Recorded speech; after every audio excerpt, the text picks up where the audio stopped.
It's another great day. I don't know where I am. I'm just about a mile north of Whiskey Gap, and Scott from Mountain Home Cabin just dropped me off where I started yesterday. When I was going through this little area, this is just an access trail yesterday, it was pouring. The trail was totally a river. The trail behind me was just pure water. It's a little bit better today. It's still gray and rain is forecast, but I am heading out, and wish I could lay around in bed. It would be really nice, but I need to keep hiking. My plan is to go to the Sandmore shelter, and I shaved a mile off yesterday by doing the slack pack. So I should have just under 14 miles to do today. And then if I'm really wet and miserable and decide that I want to dry out, I can push a few more miles to get to Bear's Den Hostel, which would make my day tomorrow a little shorter. So I'll make that decision later on. It's kind of a late start for me, and I don't know how fast I'll hike. I was feeling pretty slow yesterday. My still probably 2 mile an hour average, even without my pack. So something's getting me there.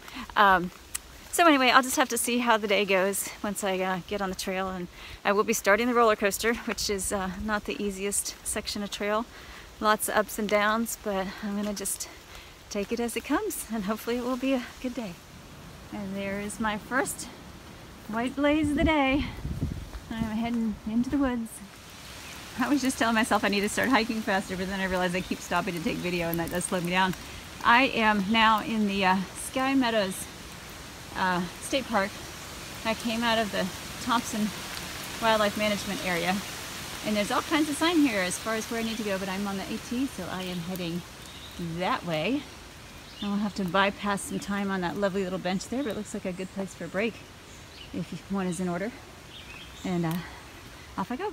Here's a quick check on distances. So if I do 17 today, I'm only going to have half that much left to get to Harpers Ferry, which is pretty good. I am getting close. And if I don't and I do the 14, that's okay too. I'll still get there in time on Thursday afternoon and be able to get to DC on Friday for my flight. I just came into a big meadow, so I wonder if this is part of the reason the park is called Sky Meadows. Although there's no view, the meadows are very pretty this morning. I'm walking through one section that's just wildflowers, and that's a lily I don't know that I've seen before. There's a little bumblebee on the bottom of it. I could hear the traffic on this 4-lane highway for the past 20 minutes, and I tell you, crossing a road like this scares me more than being alone in the woods with a bear. These people are flying by, and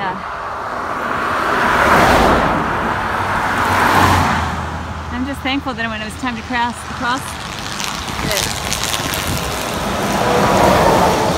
there were not a lot of cars coming. I have been getting poured on by rain since a little after I crossed the road. I stopped to take a short snack break, and I took my poncho off at the time and couldn't get it back on, so I am soaked head to toe, and hopefully my backpack is kind of dry. I don't know, we'll see. Thankfully I have a liner inside it to keep everything wet, keep everything dry, but as you can see behind me, the creeks are getting really full. So much rain has been coming down the past few days that they're just getting very swollen, and I just had to cross that, and it was a little dicey, but I made it. And with so much water coming down and flowing into the creeks and all the rocks, sometimes it's a little bit hard to figure out what's trail and what's creek, but I think my instincts are right. I'm going that way. There's got to be a blaze up there somewhere, and I'm just gonna keep on trucking. There's some pretty cool natural artwork on this log. You can see all the wormholes there. Looks like I made it to the roller coaster. It's taken a while. Had to get through the swamp first. I just came through a long section there that was just covered with boards for a couple hundred yards at least. And with all the rain, it's been pretty soggy. So I don't know what I'm in for on the roller coaster, but I'm about to find out. Well, so far, a lot of the roller coaster looks like this. Climbing up piles of rocks, then you might get a level section, and then another pile of rocks to get to the top of the peak, and then climb down.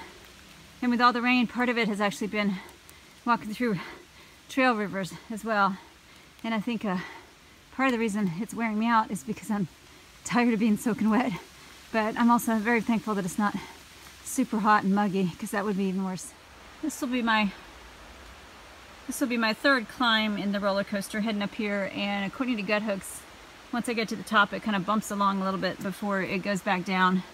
And I just checked and I've got 3.6 miles to go to the shelter, and it's almost 4 o'clock.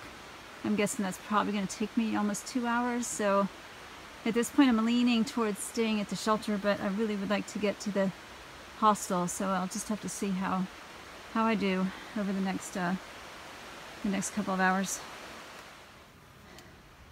And here we go up another climb.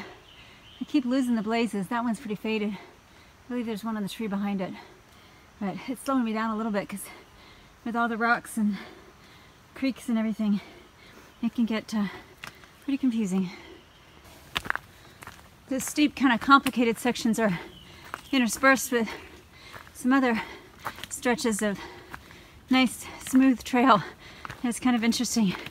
You get a good long stretch of this, and it just makes me think that whatever's coming up is going to be real bare. Tough one. Check that out. I just made it to the 1,000-mile mark. That's just mind-boggling to me. I just noticed the rainbow of colors on this rock as I was passing by. Never seen a rock like that. Pretty neat. Well, good evening. I am in my tent at the Sam Moore shelter. It is sprinkling outside, raining, and my hair is all wet from all the rain and the good soaking that I got today. But overall, the first half of the roller coaster wasn't really that bad. Some of the rocks were pretty intimidating, as I showed, but there were some nice stretches of smooth trail in between. And just like any ups and downs, I just take my time, and it was pretty good. So I'm tucked into my tent here. Of course, everything is wet. If it's not wet, it's going to be wet soon. But I rinsed out my socks. There's a creek right next to the shelter and the tent site here. So I rinsed out my socks and got some of the mud out of them, but they're hanging up here in my tent on my little clothesline that I have. I know they won't dry, but I can pretend that if I hang them up, they will dry. And I've got my clothes tucked under my sleeping pad so that usually they get a little bit drier during the evening from the body heat. By morning, they're not 100% dry, but slightly drier. So feeling pretty good. I wish I could have gone on to the Bear Den hostel, but by the time I got here, it was kind of starting to get dark, even though it was only a little after 6. But with all the rain, it was getting dark, and the rocks were dark, and I just was feeling tired, so I thought, you know, I'll just go ahead and stop. And so I went ahead and set my tent, and there's a guy here named Compass, and Sister Sticks came in while I was cooking my dinner, so it was good to see her. And yeah, so I'm in for the night. I know my tent's going to be wet in the morning, but the forecast for tomorrow is not a lot of rain overnight, but not a lot of rain tomorrow, just mainly cloudy. So if I get really lucky, there'll be some sunshine interspersed there, and I might be able to stop and dry it out at some point. But if not, I'll just keep hiking on.